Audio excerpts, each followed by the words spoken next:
So 3.1 of the chapter for functions 11 is fairly important for this part right here. First and second differences, and it's incredibly important that you learn this. So it helps when you have an example, but I'll just take one. When you have a line like 2x plus 1, okay, and you take 0, 1, 2, 3, 4. And then along the top here, we're going to write first diff, second diff, third diff, fourth diff. And even above that, we're going to write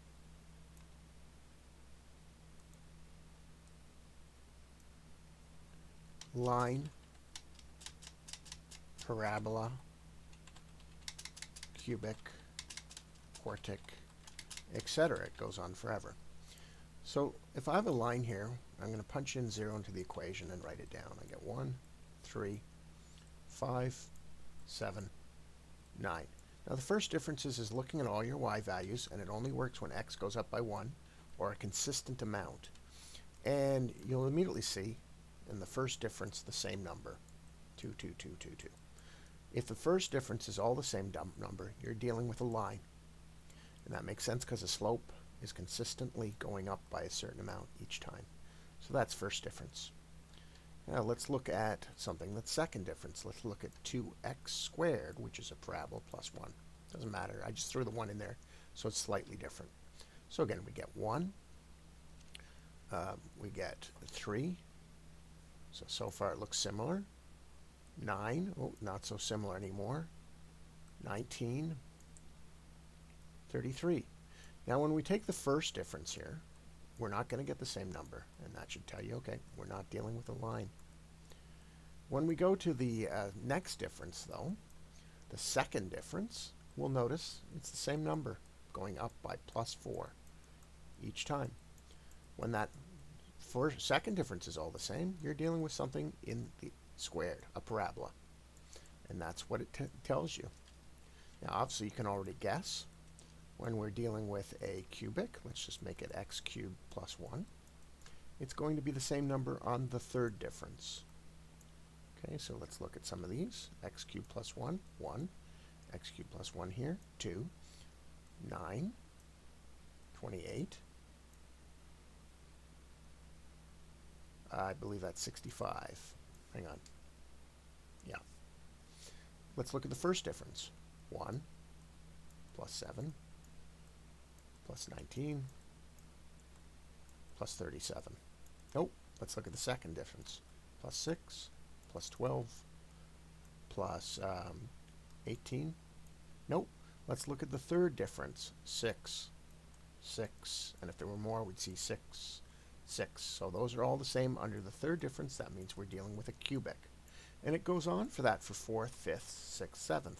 Now here's the other thing. If you have valid data in there, you can solve for the cubic. You can solve for any equation because you have x values and you have the knowledge that it's an x cubed. And all you do is you start with your base thing for x cubed, which is this, your standard formula. This is for a cubic. This is for a parabola. And this, of course, is for a line. And when you have the data, one at a time, you can plug in the x, y values in here, and you will be able to figure out the a, b, and c. If you're missing 3 variables, you need 3 equations, always. But notice right away for c, when they give you x is 0 as one of the answers, you know right away what c is. It's going to be this value, 1. So you already have d solved. That means you only need 3 equations. How do you solve them? Well, when x is 1, you plug in x in here, and then you don't forget your d value you figured out, and you make it equal to the y value. And eventually you'll be able to make everything as a is equal to something. Then you go to your next variable and you solve it as far as you can, and whatever you discovered for a in here, you plug into that equation. Now you only have a b and c variable, and you make b is equal to something. Then you do it a third time, and you plug in your value for b, and you plug in your value for a, and finally you're able to solve c. And then you go back and plug in c into this one and into this one, and you can solve a and b. Now I'll do more examples of that later. There's lots on the internet, but I want to get on to something else, and I just want you to show you something unique. This is a growth curve. It's going up by 2 to the exponent of x. So here's x. When x is 0, it's 1. When x is 1, it's 2. When x is 2, it's 4. When x is 3, it's 8. When x is 4, it's 16. And you'll notice the first differences are like this. When you see a geometric increase in the first difference, 1, 2, 4, 8, you can say, okay, well, it's clear that this number is just that number times 2. Clear that that number is just that number times 2. It's clear that that number is just that number times 2. And sometimes you got to take this number and divide it by that number, and this number and divide it by that number, and see if you get the same division. Because if it's plus 7 here, it's not going to be easily visible there. But when you take this one here, and if you can spot a geometric increase, when you take this one and divide it by that, you're going to get a number. When you take this and divide it by that, you're going to get the same number when it's an exponent like that. Whatever that number is, in this case it's 2, that's the base of the growth curve. Let's have a look see if that's true for x and 3 to the x, right? When x is 0, 1. When x is 1, 3. When x is 2, 9. When x is 3, 27. When x is 4, 81. And immediately we see a geometric increase, and we can see that that number is 3 times that number, and that number is, so if I take 9 and divide it by 3, I get 3. If I get 27 divided by 9, I get 3. If I get 81 divided by 27, I get 3. And that immediately tells me, because this is a geometric increase, that I'm dealing with an exponential growth and that the base is 3. That's very useful information. You don't have to go to second differences. You just need to spot, oh, that's going up geometrically, which means this number is something times that number. That knowledge of first, second differences and how to spot graphs is incredibly useful, and it's underrated in high school. It should be taught, because working backwards from data is most of science. Okay, and then here's the summary. You need have good knowledge of the standard format of a parabola, vertex or intercept format of a parabola, and then vertex format of parabola, which is probably the most important one to do, because you have to learn how to complete the square. So then they just go in here and they ask you to find first differences so that you can see if this is a line, x squared, x cubed, and you'll notice they go into the minus, but there's that nice zero. You also notice your x's go up by 1. The data is harder to interpret when the x's don't go up by 1. But here we can see 15 to 11 minus 4, 11 to 7 minus 4, 7 to 3 minus 4, 3 to minus 1, 4. So it's minus 4 in all the first differences, which this means is a line. And on top of that, the line slope is minus 4. We just don't know b. Now, as an example, if I want to figure that out, let's say I take 0 and 7 here. I can plug in 0 and 7 into this formula now. So 7 is equal to the b, because that becomes 0, and I can see right away my formula for this line is minus 4x plus b, which makes sense. Oh, sorry, plus 7, which makes sense because right away in the chart they show me pretty much what the y-intercept is when they give me x is 0. What about this one? Plus 2, plus 3, plus 4, plus 5. So it's not a first difference. But when I go to the second difference, I get plus 1, plus 1, plus 1, plus 1, plus 1. That immediately tells me I'm dealing with an x squared. And on top of that, I have the y-intercept right there. So let's just look at that, because I want to show you how you can solve that working backwards from the data. And actually, I'm going to keep all 4. Okay, but we're dealing with this one. Okay, so I've already determined that the second difference is plus 1. And I can see right there, when my x is 0, y is 6. So when I write out the standard format, ax squared plus bx plus c, I can write out 6, because there it is right there. That's always the y-intercept, because it makes sense when x is 0, these disappear. So I already have this equation right there. Let's go to this next one. When x is 1, y is 10. So I can rewrite this entire equation. I get 10 is equal to, what's 1 squared? It's just 1. A. What's b times 1? Just b plus 6. Now I can rearrange this, and I can say a, therefore, is equal to 4 minus b. How did I do that?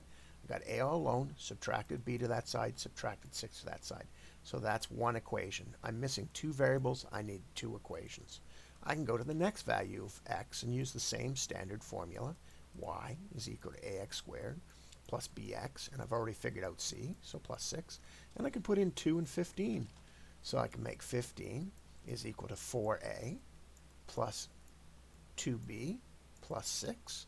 But I already have a formula for a right here, and I can plug it in wherever I see a, and that's incredibly powerful.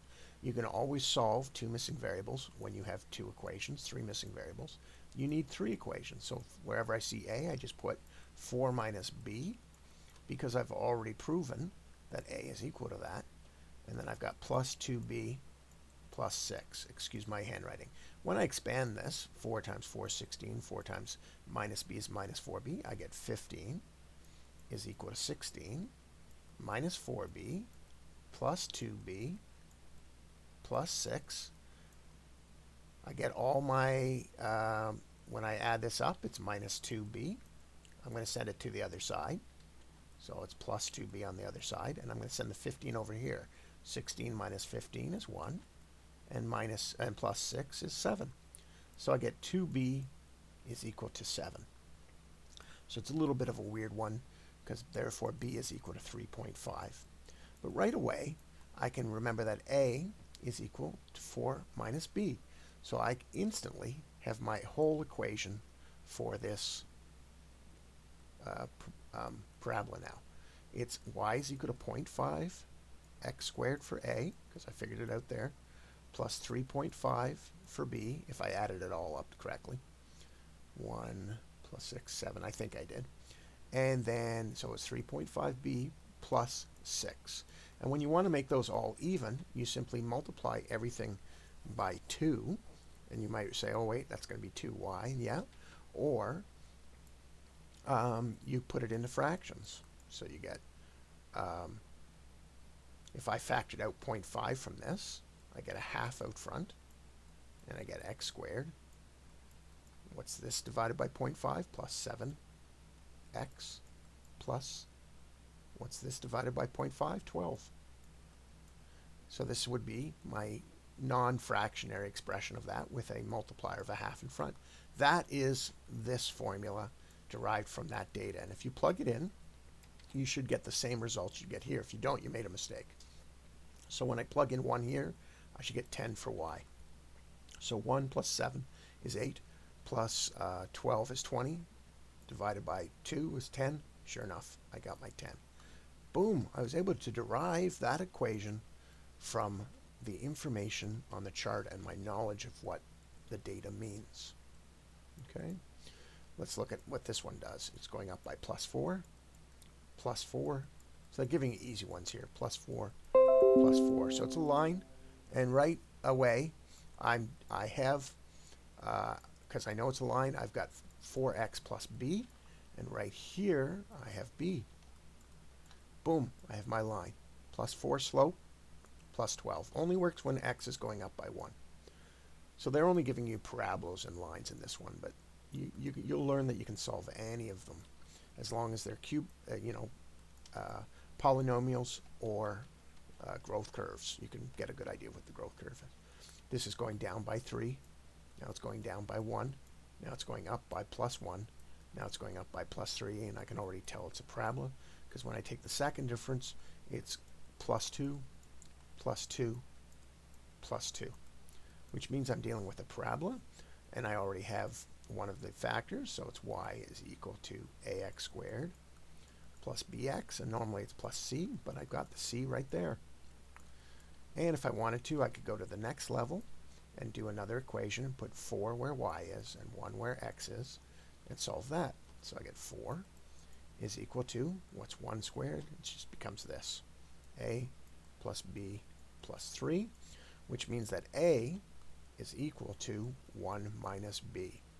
Then I can go to the next data and plug it in, and I get 7 is equal to 4a, because that's what x squared is. 2 squared is 4, plus 2b plus 3, and then I just substitute this in where I see a, and I get 7 is equal to 4 minus 4b plus 2b, a little pattern going on there, plus 3.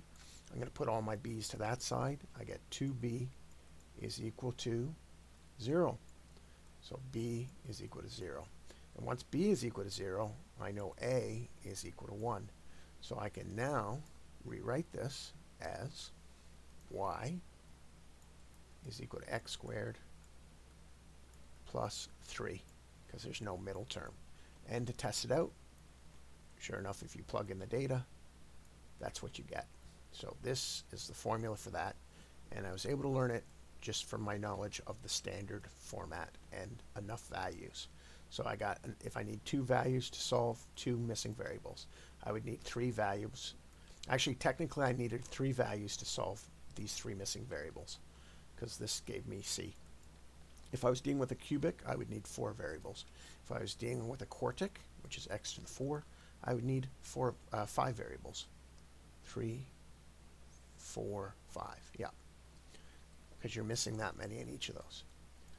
Very useful skill. It's not taught well. So then on number 2, what are they asking for?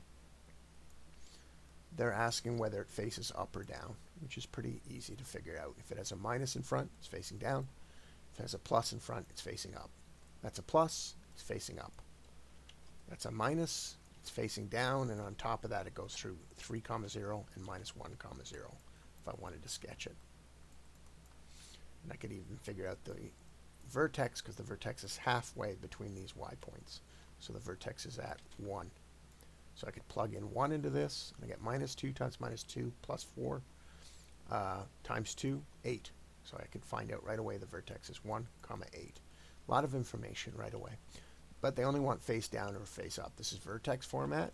The vertex is at minus 5, minus 1, and it faces down. This is an incorrect standard formula. They don't like to have fractions like that, but whatever. It is facing up, though, because it's a plus. And the only information you get from a standard formula is the y-intercept, which in this case is 0, minus 1. But I'll let you in a secret. That's the b value there, minus 2. That's the a value. You can find out the x value of the vertex by taking the opposite sign of the b and dividing it by, I think it's 2a. Yeah, I think it's 2a. I'll have to look that up. This will give you the x value of the vertex from the standard formula. You might want to look that up. It's an easy Google, but it's a handy tool to know. Okay, let's look at this. Given this, what are the zeros? Well, it's when this bracket is 0 or this bracket is 0. So it's 2, 0, or minus 6, 0. Notice the x values are the opposite signs of what you would think.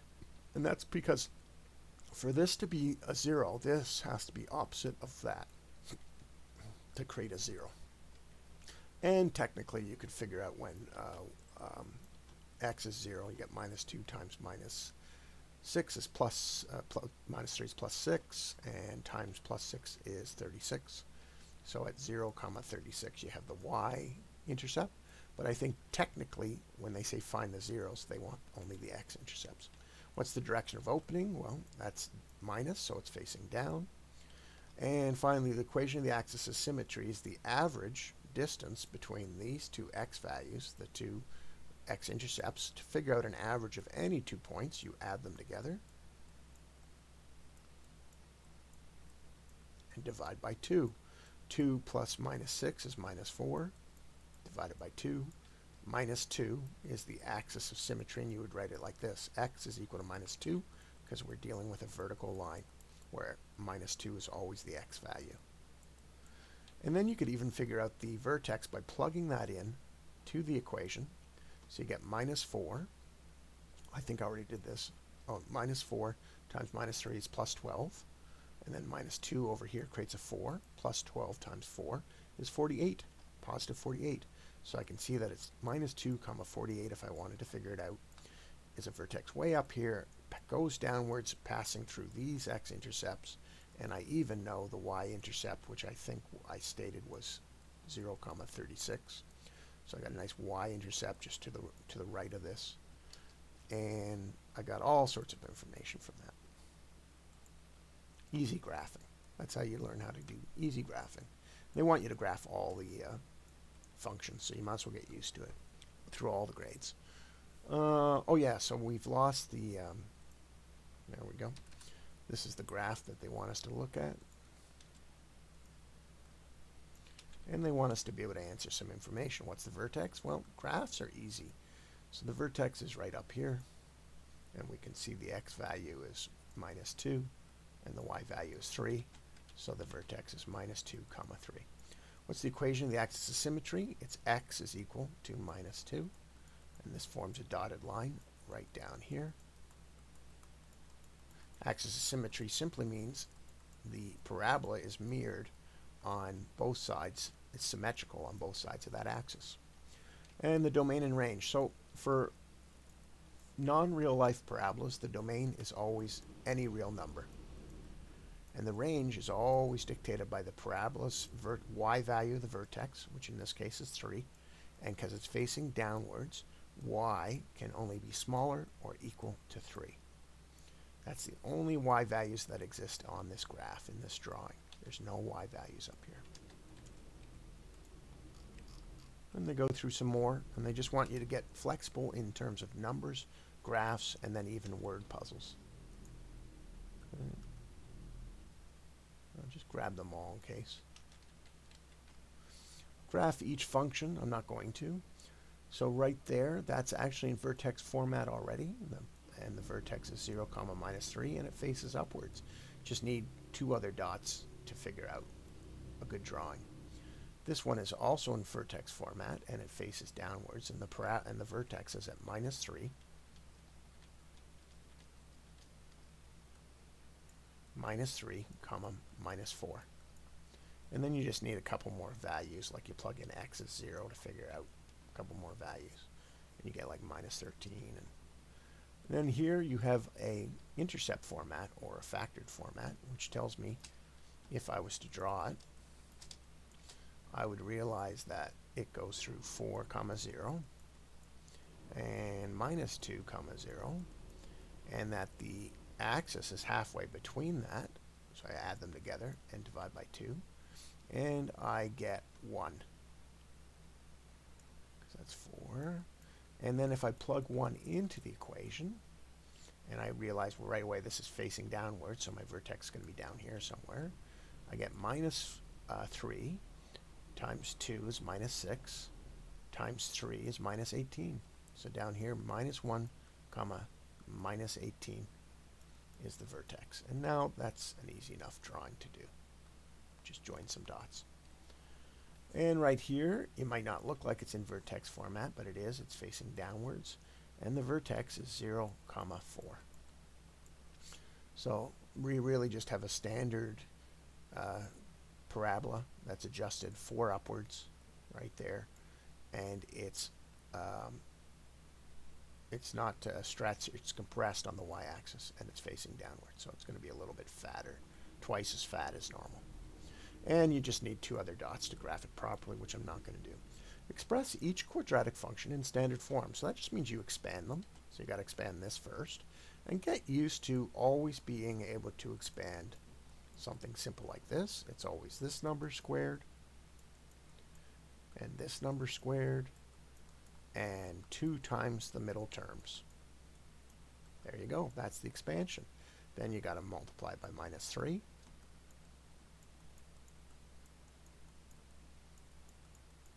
And then don't forget to add the 6. And that's the standard format of that equation. And here's also the same thing. You've got to expand these 2 terms, and then multiply it all by 4. I mean, technically, you could multiply this by 4 first and then distribute.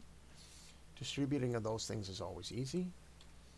It's always the first term squared, these last two multiplied, and then these middle terms essentially added up with an x beside them.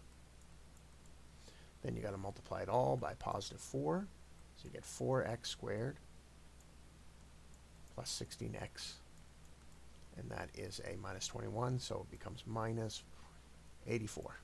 And that's the standard format of that. Examine the parallel left, state the direction of opening downwards. Name the coordinates of the vertex. Okay, well, it's right there. It is minus 1, comma 8. List the values of the x-intercepts, 1, comma 0, and minus 3, comma 0. List the values, state the domain and range of the function, so domain forever. Range is y is smaller or equal to the y value of the vertex, which was 8. If you calculated the second differences, what would their sign be? Good question. I believe it's negative, because that's another thing I should have pointed out. A parabola like that, when you're calculating the differences, you're calculating the slope over and over again. And the slope on this side is negative, and the slope on that side is positive. So as you go from this side, the values are going down and then going up. However, when you take the second difference, it's kind of like the slope of the slope. And because this slope is always going one way when facing up, they're always going to be positive. When it's this way, they're slowly turning negative. They're slowly going down again, so they're always going to be negative. So the second differences will be negative, and the first and the second differences on upward facing one will be positive. That's good information I forgot to give. Determine the algebraic model for this quadratic function, so you could do it in vertex format quite easily, because you have that. So you just do y is equal to a, and then you do x plus 1, because it's the opposite, plus 8. And then you just got to figure out a by plugging in. The easiest plug-in would be right here, 1, comma 0.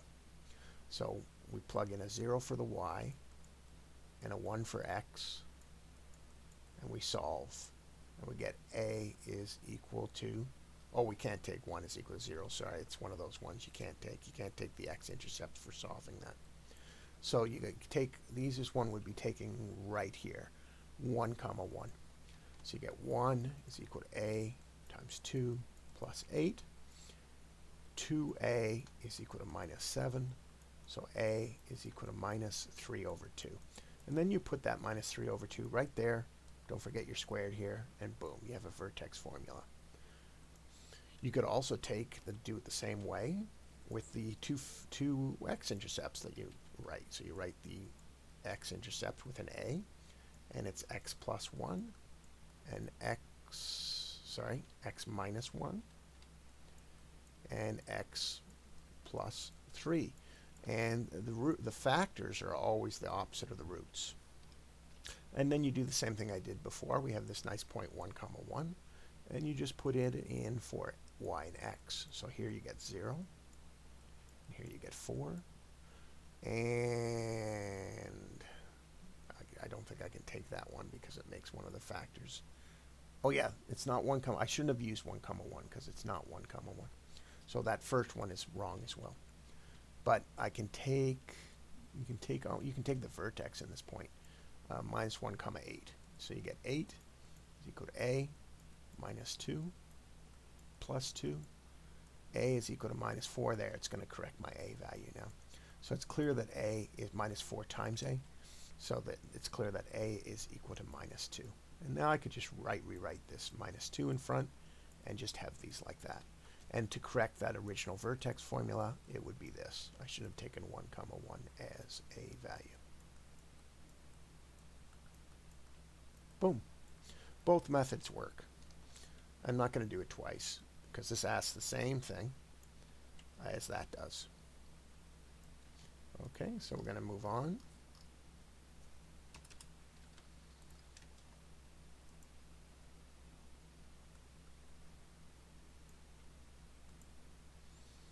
Number 9 asks, each pair of points are the same distance from the vertex on their parabola. Determine the equation of symmetry. So what that means is they're equidistant on either side. Now notice they have the same y value. So it doesn't matter if it's facing up or down. Let's take this first one. At minus 2, comma 2, and 2, comma 2, it's clear the y values are the same. So that means they fall along the same horizontal value. And when you have 2 points that fall along the same horizontal value on a parabola, they are equidistant, just as the x-intercepts are, to the axis of symmetry, which means you can add them and divide by 2. So this is 0 divided by 2 is 0. So it tells me the axis of symmetry for this is the y-axis, where x is equal to 0. And it will always be the case when you have 2 points in a parabola at the same y level, you'll be able to take the average of the two x values and find the axis of symmetry, just as you can with the x-intercepts. So they do that with the points over and over again. So again, notice that the y values here are the same, which means I have two dots that are on the same y-axis of a parabola, which means I can take the average of their distance, which means minus 9 plus minus 5, which is minus 9 minus 5, and divide it by 2, minus 7. That's the axis of symmetry. X is equal to minus 7. I could even plug that in if I had an equation to figure out. But that's all the information they give us, so we don't know if it's facing up or facing down. And over and over again, that's the same method. These are both along the same y thing. The average, when I take 18 plus 6 and divide by 2, I get 12. So that's the axis of symmetry. Minus 5 plus 1 is minus 4, divided by 2 is minus 2. So x is equal to minus 2 is the axis of symmetry. And at first I always have to verify that their y's are the same. Minus 6 plus 3 is minus 3, divided by 2 is minus 3 over 2. And that's the axis of symmetry, which is also x is equal to minus 1.5. And then, of course, here's just adding fractions.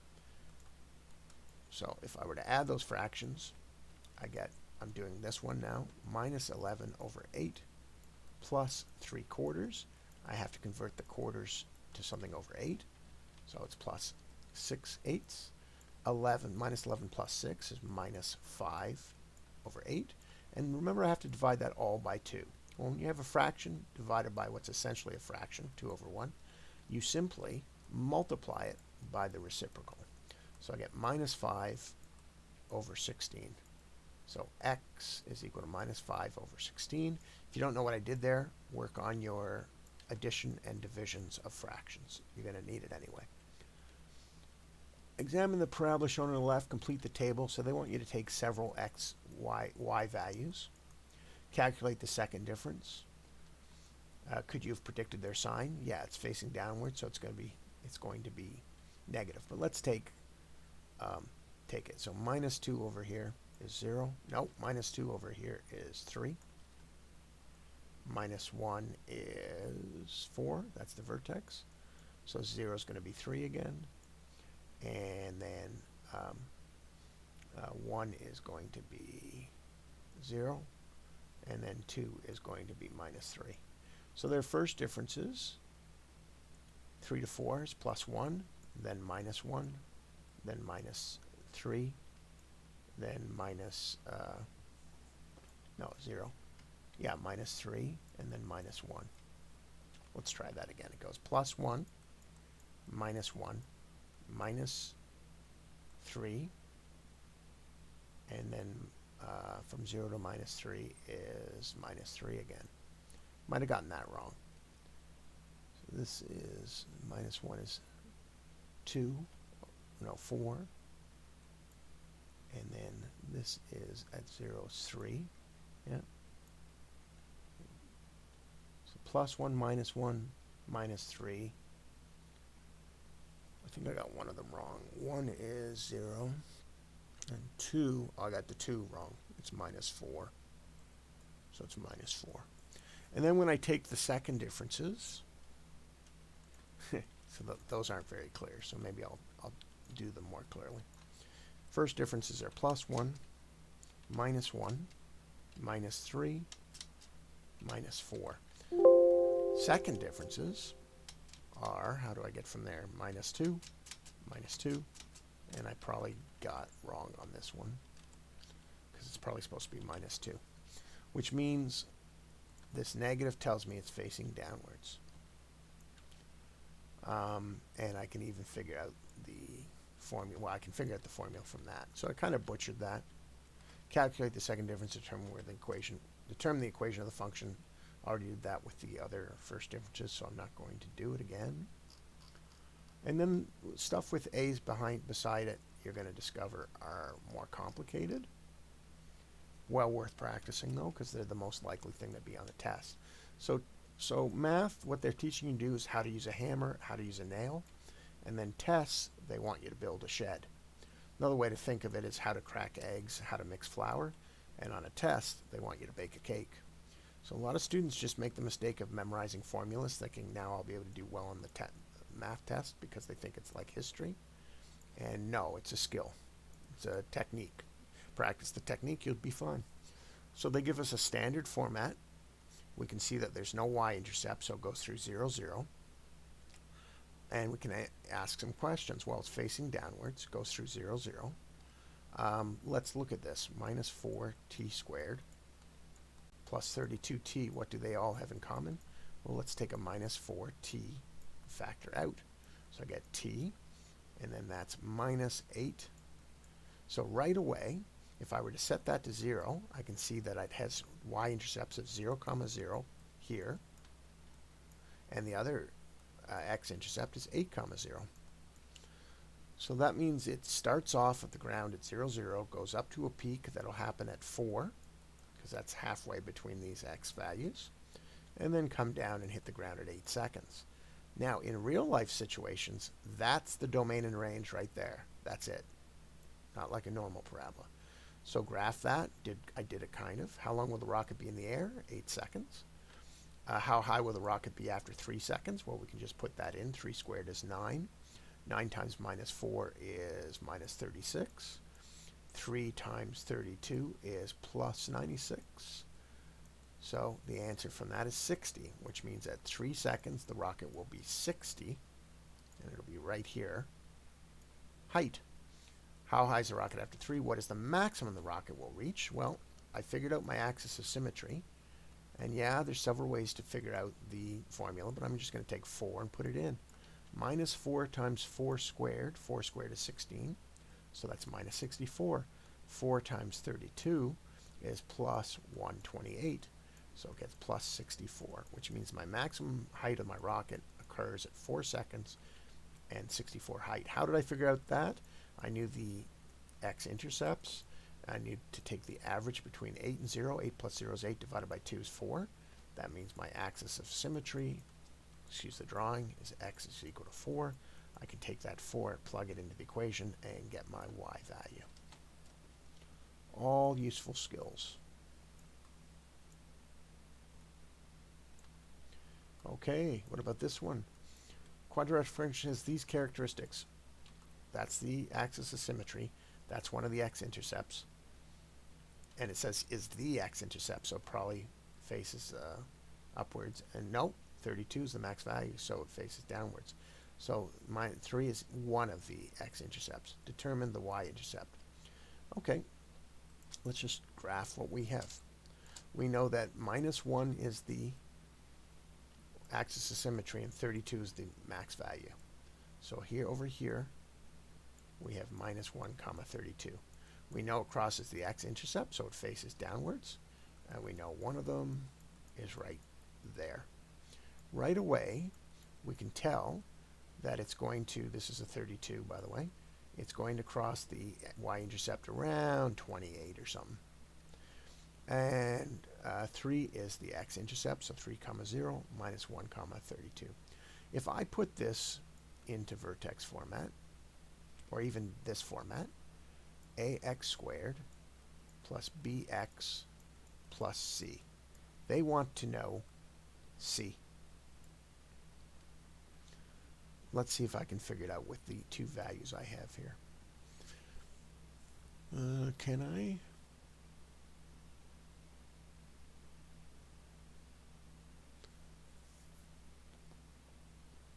That's a good question. I believe it's probably easier to go with vertex format. Yeah, let's go with vertex format. So I'm going to go with y is equal to a, x minus, so it's x plus 1 squared, and then what's my y value? Plus 32. So far the only thing I'm missing is a. I just need one other point to figure that out. Well, I do have one other point, 3 comma 0, which means 0 is equal to a. What's 3 plus 1? 4. What's 4 squared? 16. So I got 16 times a plus 32, which means 16a is equal to minus 32, which means a is equal to minus 2. Now that I figured out my a, I can then expand this bracket. So I get x squared plus 2x plus 1. I can multiply all that by minus 2. I get minus 2x squared minus 4x plus minus 2. And then don't forget to add the 32. So it becomes minus 30. Right there is my y-intercept, which makes sense because I said it's going to be around 30 to 28, I think I said. So that means the y-intercept is 0 comma minus 30 because that's always the y-intercept. Good question. So again, you would use vertex format because they give you the vertex, and as long as you have one other point, you can figure out your a value. Once you figure out the a value, you figure out everything.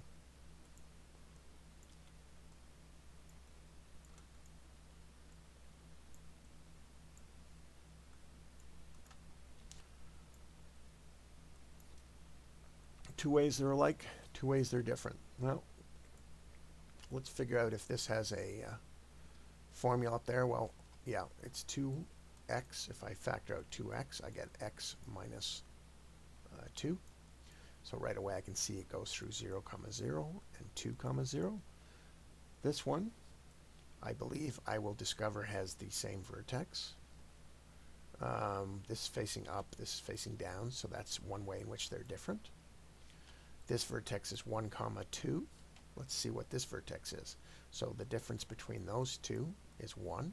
If I plug in 1 here, I get minus 1 times 2.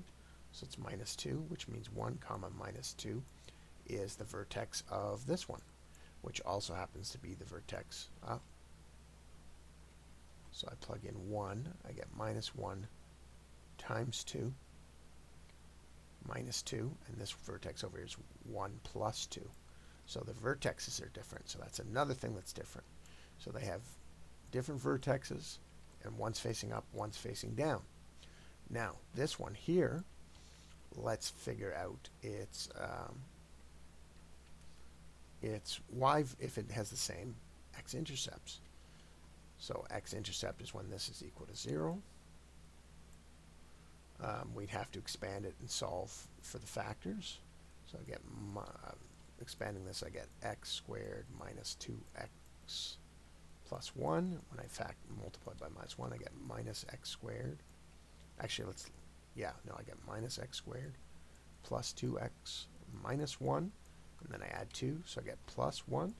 Then I got to factor out minus 1 again. I get x squared minus 2x minus 1. Does that make sense that I can factor that? I probably made an arithmetic error.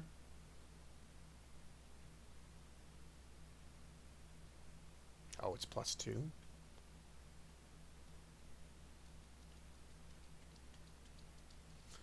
My guess is they have the same x-intercepts, or maybe it's y-intercepts. So the solution for that would be expanding and then figuring out the x-intercepts. Or maybe just plugging in 0 and see what happens. 0 minus 1 squared plus 1 times minus 1, and then minus 1 plus 2, so it goes 0 comma 1, so that's not the same x-intercept at all. And then when 2 is plugged in, I get 1 squared times minus 1.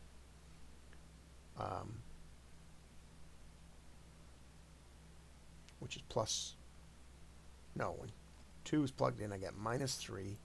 No, I get 1 squared times minus 1 plus 1 plus is 1 again. So I get 0 comma 1. So I think I made a little mistake somewhere there, so I'll plug in 0 again. Minus 1 squared, minus 1 plus 2. And then 2 minus 1 squared, same thing. So does it mean the vertex is right on? That should mean the vertex is right on the x-axis. The best thing to do would be to take Desmos, and then you can study it. I can easily do it. You expand it, you find the factor to find if the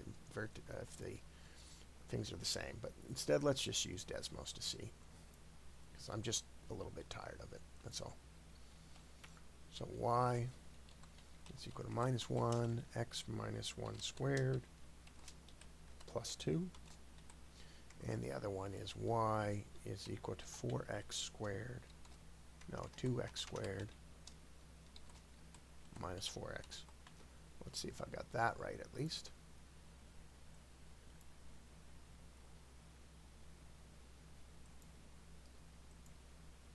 I did. So what do they share in common? They share 2 points in common. I got the vertex right here, and I got the vertex wrong on this one because I needed more information to solve that one. And so I just knew that they weren't the same x-intercepts.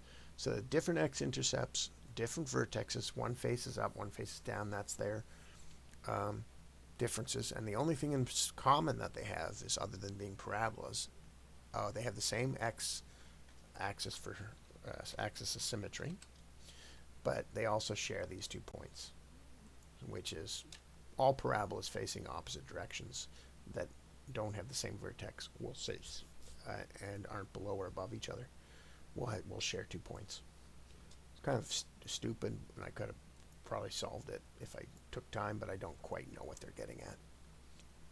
So this one is a first differences question.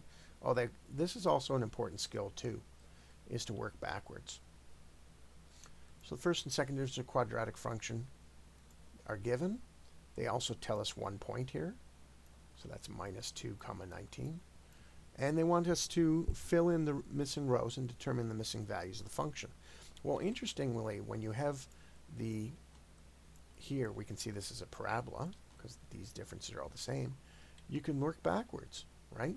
So they obviously added 4 each time to get this way. We also know that when minus 2 is 19, they give us that. But we also know that minus 10 was the first difference. So if this went down by 10, it would be 9. And then we know it went down by 6 to get to the next one, which is 3. Then we know it went down by minus 2 between these two, which is 1. Then we know it went up 2 between these, so it went up to 3. Then we know it went up 6 between these 3. And we even have the vertex. It's right there because these are symmetrical on either side of it. So we can see a vertex of 1 comma 1. We can see that it's facing upwards, and we have all the points we need. We could even come up with the formula if we wanted to. But working backwards is very easy, and it's just understanding what the first and second differences do. And of course this will be a 4 here. And because we have some symmetry here, we can even predict what this box will be, or this box will be the same as 19, and the difference will be plus 10. So you can fill up the boxes endlessly. Whoops. And last question, number 15. Okay, a company's profit are all about downwards facing parabolas. Okay, and when the top of the parabola is going to be their max profit, because the y-axis measures profit.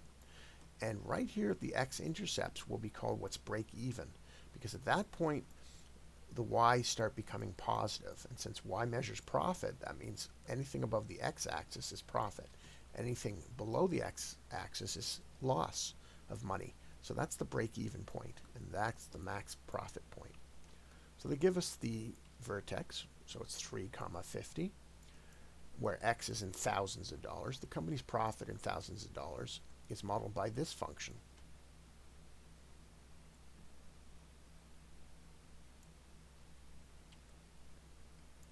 So they've given us both.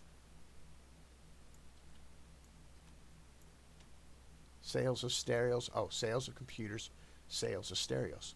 So this gives us the break-even points of this one. So he's at 2, 0 and 7, 0. So his axis of symmetry is going to be the average between those two, which is 4.5. Where X is $1,000, calculate the maximum profit the business can earn. Oh, that's interesting, actually, because you have to figure out who's going to achieve bigger profit at what point. This would take me a bit more time to do because you want to graph it exactly exactly perfect. But you can sort of figure out the total profit. 4.5 is really you would add the. Actually, you know what? Really, you can add the two things. So ideally, the profit would be the total of their two parabolas because they're both profits, right? So you could expand this. You get x squared minus 6x plus 9 multiplied by minus 2. You get minus 2x squared plus 12x minus 18 plus 50 is plus 32. So that's the expansion of that. Then you could expand this one. And you just change all the signs because they're all being multiplied by minus 1 after. You get minus x squared minus 9x plus 14. And you can see it's not very profitable. And then you multiply it all by negative. Now the definition of profit, since these both represent profit graphs, is you can add these graphs together. This is one profit. This is another profit. And then whatever this new parabola comes out to be will be the max. You can figure out the max total profit of that. So you're just going to add their common terms. So I can get minus 3x squared, which is this one, plus this one, plus 12x plus 9x is plus 21x, plus 32 minus 14 is 18, plus 18. Right away I can see they all can be divided by 3. Okay. When I take out minus 3 from them all, I get x squared minus 7x minus 6. What number multiplying out to minus 6 adds up to minus 7? Impossible to see. So what I'm going to do is complete the square there. It's not impossible to see, actually. And I'm going to do what's called partial completion. So I'm going to focus just on this part, and I'm actually going to focus just on this part. So what x minus what squared would create at least that part? Well, it's x minus 3.5, half of that. Right there, I have my x value of my vertex, which is also going to give me my y value of max dollars. So I take my minus 5 instead of calculating the perfect square. I take my minus 3.5 and I put it into this equation. So minus 3.5 squared, and actually I can put it all the way back into this equation. So minus 3.5 squared is going to be positive, so I can just take it as a positive, and then times minus 3. And I get that. So I'm just going to add that to memory. And then 21x times minus 3.5.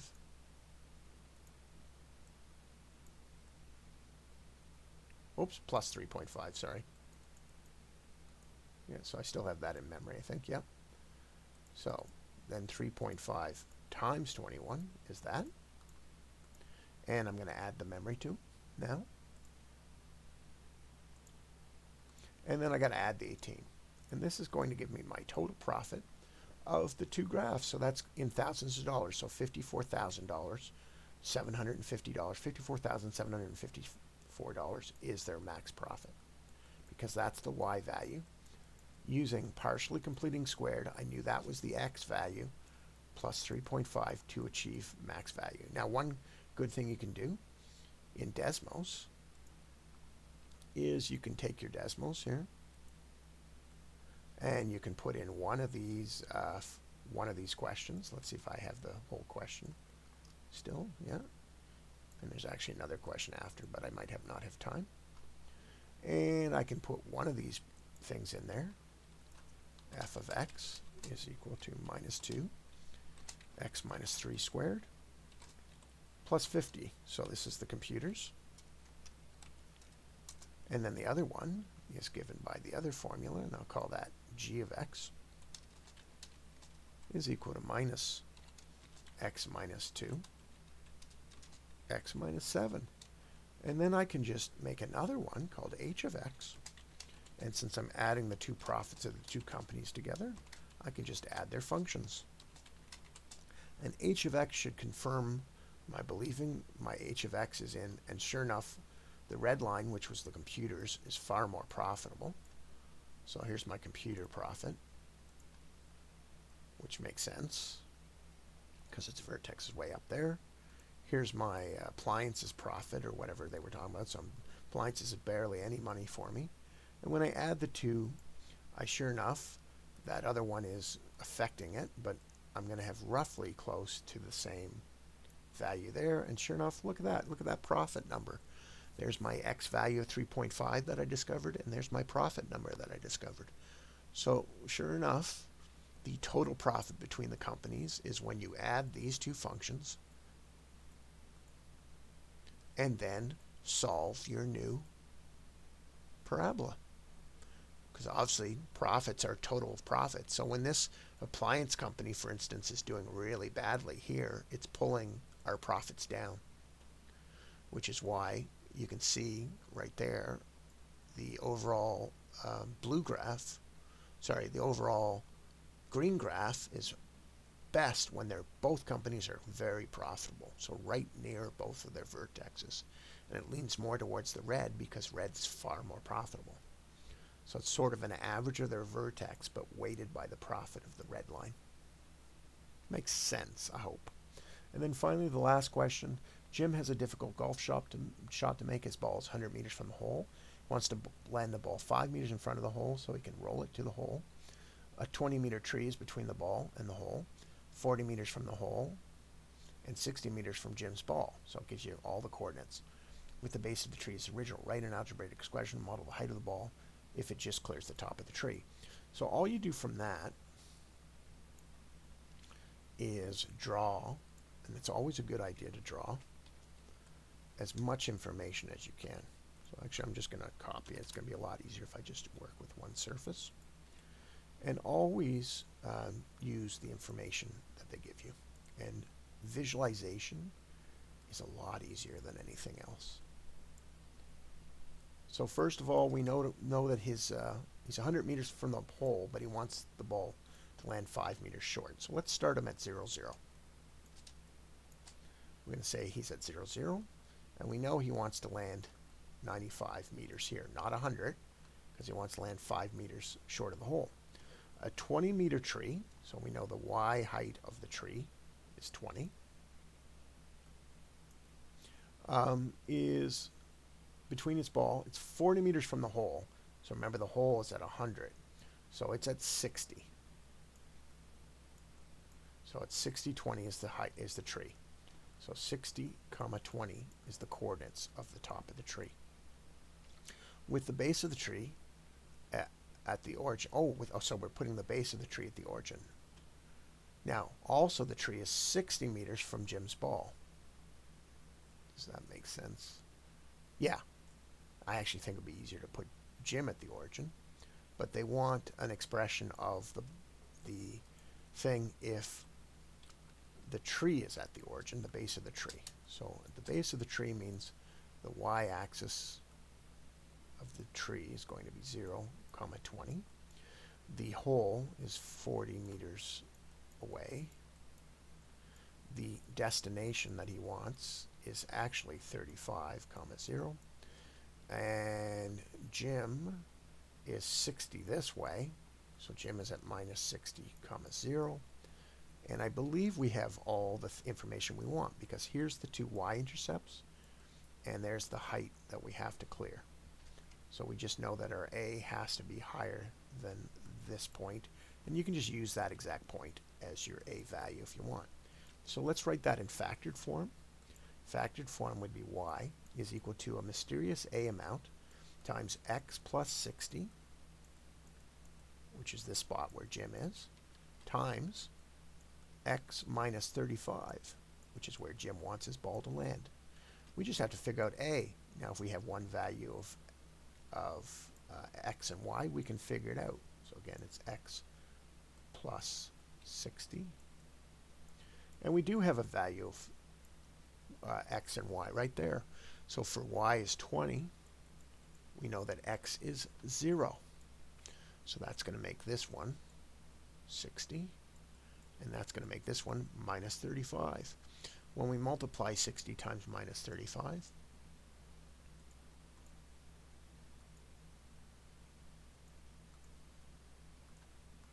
we get minus 2100. So I've got minus 2100a is equal to 20, which means a is equal to 20 divided by negative 2100. So a is going to be equal to 20 divided by negative 2100, which is negative 0.952 something.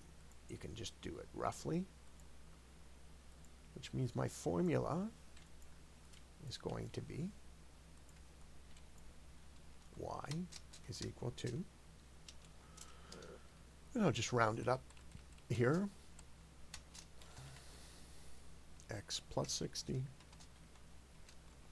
x minus 35, which means I could either leave it like this, or I can expand it, or I can turn it into vertex format. And the best way to test it, though, is to write it into up here as our parabola. X plus 60 is Jim's position. X minus 35 is where the ball, and just see if we barely clear the tree.